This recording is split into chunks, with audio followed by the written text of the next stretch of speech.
Olga Tellis versus Bombay municipal corporation case. 1980 के time पर मुंबई बहुत तेजी से बढ़ रहा था। गांवों से हजारों लोग रोजगार की तलाश में शहर आ रहे थे, लेकिन उनके पास न तो अपना घर था और न ही किराए पर घर लेने के पैसे। ऐसे में उन्हें मजबूरी में फुटपाथ और झुग्गियों में रहना पड़ा। ये लोग वही थे जो शहर की डेली जरूरतें पूरी करते थे।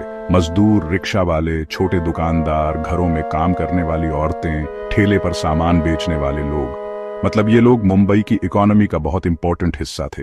लेकिन बॉम्बे म्यूनिसिपल कॉरपोरेशन को ये सब इलीगल इंक्रोचमेंट लगता था। उन्होंने ऑर्डर दिया कि इन लोगों को फुटपाथ और पब्लिक जगहों से हटा दिया जाए। कॉरपोरेशन का कहना था कि शहर की साफ सफाई, ट्रैफिक और व्यवस्था के लिए ये जरूरी है।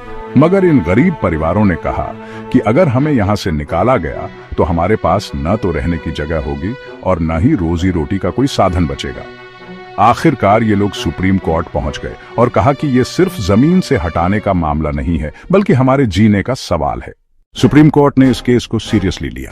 जजों ने साफ कहा कि संविधान के आर्टिकल 21 में लिखा हुआ राइट टू लाइफ का मतलब सिर्फ सांस लेना नहीं है। लाइफ का असली मतलब है एक डिग्निफाइड लाइफ जीना, जिसमें बेसिक नीड्स, रोटी, कपड़ा, मकान, एजुकेशन और हेल्थ शामिल हों। अगर किसी इंसान से उसका घर और रोजगार छीन लिया जाए तो उसका जीना प्रैक्टिकली नामुमकिन हो जाएगा। कोर्ट ने यह भी कहा कि फुटपाथ पर रहने वाले लोग क्रिमिनल नहीं हैं, बल्कि मजबूरी में ऐसा कर रहे हैं। वे वहीं के आसपास काम करते हैं और वहीं रहना उनके लिए जरूरी है।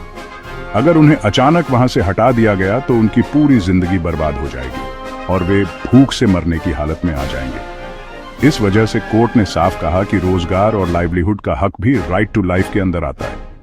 हाँ, कोर्ट ने यह भी माना कि सरकार पब्लिक जगहों से इंक्रोचमेंट हटा सकती है, लेकिन ऐसा करते समय प्रॉपर प्रोसेस और रिहैबिलिटेशन जरूरी है। यानी अगर गरीबों को हटाना है तो पहले उनके लिए रहने और जीने की नई जगह और व्यवस्था करनी होगी। ये जजमेंट बहुत इंपॉर्टेंट साबित हुआ, क्योंकि इससे राइट टू लाइफ का मतलब और बड़ा हो गया।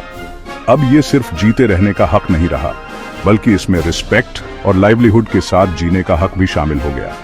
बाद में सरकार ने स्लम रिहैबिलिटेशन स्कीम्स और हाउसिंग पॉलिसीज इसी प्रिंसिपल को ध्यान में रखकर बनाई।